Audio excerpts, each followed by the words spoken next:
Semenjak perkenalannya dengan anggrek tempo hari, Alvan menjadi sering menyapa dan berbincang dengan gadis penjaga warung itu. Menurut pria perawat itu, anggrek memang wanita yang nyaman untuk diajak berbincang, ramah, dan pandai memilah kata untuk disampaikan padanya. Ada buncah bahagia dalam hatinya, ada harap yang perlahan kian meninggi. Siapa sangka, Alvan, seorang perawat di sebuah rumah sakit ternama di kota itu, jatuh hati pada seorang gadis penjaga warung pinggir jalan. Apapun alasannya, Alvan tak mau peduli. Baginya, rasa kagum hatinya bukanlah hal yang harus disentuh logika. Perasaannya pada anggrek bukanlah hal yang perlu dianalisa sebabnya. Sementara itu, di tempat lain anggrek pun merasakan hal yang tak jauh beda. Semenjak pertemuannya dengan Alvan, ditambah percakapan mereka tiap malam lewat aplikasi, benih-benih cinta tersemai subur di antara keduanya. Entah sejak kapan tepatnya, yang jelas tiba-tiba saja perasaan itu bermekaran indah di hatinya. Akan tetapi, baru saja kebahagiaan dua muda-mudi itu tumbuh semi, kenyataan harus datang dan menguji. Alvan menatap layar kaca smartphone-nya dalam-dalam. Di hadapan matanya, aplikasi chatting online menampilkan histori balas-berbalas pesan antara dirinya dengan anggrek. Dia tersenyum getir. Belum sempat dia mengungkapkan apa yang dirasakannya pada anggrek, dia sudah harus meninggalkan gadis yang disukainya itu. Siang tadi, dia menerima surat penugasan. Rumah sakit tempatnya bekerja berencana mengutusnya ke rumah sakit cabang di kota lain. Ada pelonjakan jumlah pasien di rumah sakit tersebut akibat peningkatan polusi dan perubahan cuaca yang tak terkendali dan gagal diantisipasi dengan baik. Sehingga rumah sakit kewalahan dan kekurangan tenaga medis. Alvan adalah salah satu perawat senior. Kemampuan dan wawasannya lah yang menjadi pertimbangan pihak rumah sakit untuk memilih menugaskan dia di lokasi baru tersebut. Alvan mendengus pelan. Smartphone-nya masih digenggam erat. Bimbang, apakah harus memberitahukan kepindahannya pada anggrek atau tidak perlu. Dia merasa masih belum menjadi siapa-siapa untuk anggrek, dan dia khawatir hanya terlalu percaya diri. Akhirnya, dia memutuskan untuk tidak membahas soal penugasannya. Biarlah anggrek tak perlu tahu. Toh, dirinya dan anggrek masih bisa saling tegur sapa, dan masih bisa berbincang meski hanya melalui tulisan dan suara. Tidak akan ada yang banyak berubah, kecuali Alvan akan menghilang dari warung pinggir jalan yang baru saja jadi langganannya belanja. Mungkin untuk waktu yang lama. Malam itu, anggrek bermimpi Alvan mengajaknya berjalan-jalan di sebuah taman. Entah taman mana yang mereka kunjungi, anggrek merasa asing. "Di mana ini, Mas?" tanya anggrek. Dia tak lagi memanggil bapak pada perawat itu. "Kamu tidak perlu tahu ini di mana. Nikmati saja," jawab Alvan ringan. Anggrek mengarahkan pandangan ke sekeliling. Taman dengan kelap-kelip lampu di sana-sini.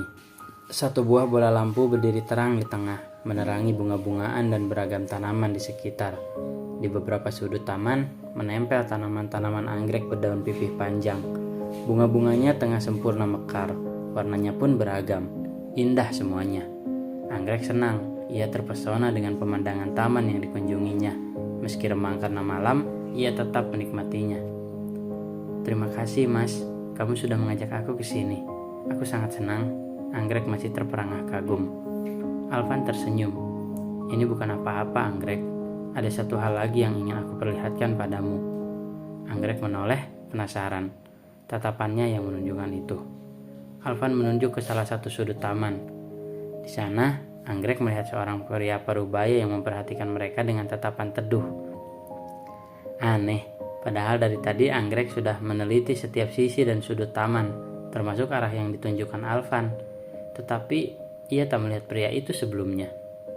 Pria itu mendekat, lampu bola taman makin memperjelas rupa dan wajahnya. Anggrek terbelalak, itu pria yang menggandeng lengan ibunya di foto. Itu pria yang tersenyum gagah di foto yang ditunjukkan ibunya. Bapak, anggrek setengah memekik. Belum hilang rasa kagetnya, Alvan kembali membuatnya terhenyak. "Anggrek, kenalkan, itu ayahku." Anggrek makin terkejut, tubuhnya kaku di tempat. Ia merasa petir kuat-kuat menyambarnya. Ia tak percaya dengan apa yang baru saja didengarnya. Rusuknya seperti dicabut satu persatu dari tempatnya, dan dia tidak kuasa menahan perihnya. "Tidak, Mas, itu tidak mungkin." Anggrek kembali setengah memekik. "Beringsut, ingin lari menjauh dari tempatnya.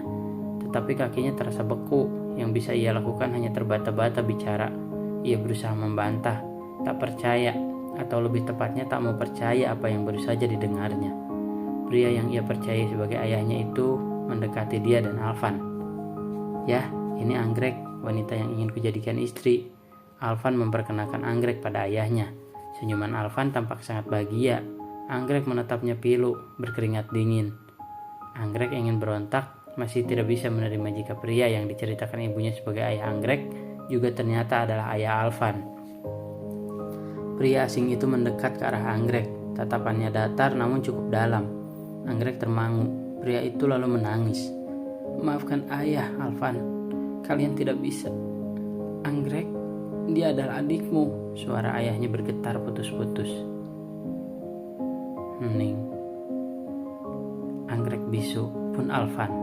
Entah apa yang sebenarnya terjadi, apa maksud kejadian yang kini berputar dipertontonkan di hadapan mereka. "Jangan bercanda, ayah. Aku mencintainya. Dia adalah bunga anggrekku. Aku ingin dia menjadi bungaku selamanya. Tolong restui kami. Jangan membuat alasan yang mengada-ada." Alvan tidak terima. Dia merengek seperti anak kecil meminta balon. Ayahnya tak mengacuhkan rengekan Alvan. Dia terus mendekat ke arah Anggrek, membelai kerudungnya, lalu memeluk gadis itu. Tangisnya pecah. Pria paruh baya itu terseduh-seduh di pelukan Anggrek. "Maafkan Bapak, nak. Maafkan Bapak sudah meninggalkan kamu dan ibumu. Maafkan Bapak karena tidak kembali. Bapak menyesal. Tolong maafkan Bapak." Anggrek terperanjat hebat, terengah. Keringat mengucur basah dari dahinya. Berkali-kali dia beristighfar. "Astagfirullahaladzim. Astagfirullahaladzim. Astagfirullahaladzim." Terus sampai tubuhnya sedikit tenang. Buru-buru ia raih handphone yang masih tersambung ke kabel charger. Ia lantas mengirim pesan pada Alvan dengan menyertakan foto pernikahan ibu dan ayahnya. "Mas, maaf ganggu malam-malam. Cuma mau tanya, Mas kenal laki-laki di gambar ini?" Dikirim. Anggrek harap-harap cemas menunggu jawaban Alvan. Gila memang, sekedar mimpi saja bisa membuat kalut. 1 jam lebih ia tak bisa tenang di tempat tidurnya. Mimpi yang membangunkannya tepat di tengah malam itu penyebabnya. Beruntung setelah itu Alvan memberi jawaban. Ponsel milik Anggrek berbunyi singkat. Buru-buru Anggrek menyambar dan membukanya. "Tidak apa-apa Anggrek, kebetulan aku sedang jaga malam." "Itu siapa? Mas baru lihat. Apa perlu Mas tanyain ke teman-teman di sini?" "Oh iya, kok Anggrek masih terjaga? Apa mau sholat malam?" 3 baris pesan yang diterimanya dari Alvan membuatnya lega. Ia terkulai bersandar di ujung ranjang. Ternyata apa yang tergambar tadi hanya kebetulan mimpi saja. Hanya bunga tidur yang tidak nyata. Mungkin mimpi itu lahir lantaran kini ada 2 pria yang ada di pikirannya. Dan mereka dibuat bertemu di satu tempat, yakni mimpi Anggrek. Dan 2 sosok itu ialah Alvan dan sosok yang dianggap ayah oleh Anggrek karena cerita ibunya. Anggrek mengusap muka, matanya kembali kesat, mengantuk. Namun, ia merasa perlu bangkit. Sholat malam, bermunajat pada robnya dalam tenang. Sebelum beranjak, ia sempatkan kembali membalas pesan Alvan. Tidak usah Mas, tidak penting juga. Aku cuma penasaran." "Iya Mas, aku mau sholat dulu ya. Hati-hati kerjanya, mudah-mudahan semuanya lancar." Pesan yang manis, pastilah Alvan bahagia membacanya. Malam semakin sepi membalut separuh bumi. Orang-orang yang tinggal di atasnya kebanyakan tengah lelap dinyanyikan lantunan malam. Rembulan malu-malu muncul di balik arak-arakan awan yang bergulung-gulung. Di sana-sini, suara lengkingan burung-burung pengisi malam saling balas, diiringi pula suara jangkrik dan hewan-hewan malam lainnya. Malam yang tenang, sejuk, dan syahdu. Dan di sana, Anggrek menengadahkan kedua tangan, memohon ampunan, petunjuk, dan kebahagiaan untuknya dan ibunya. Untuk Alvan dan untuk pria yang ia harap benar ayahnya.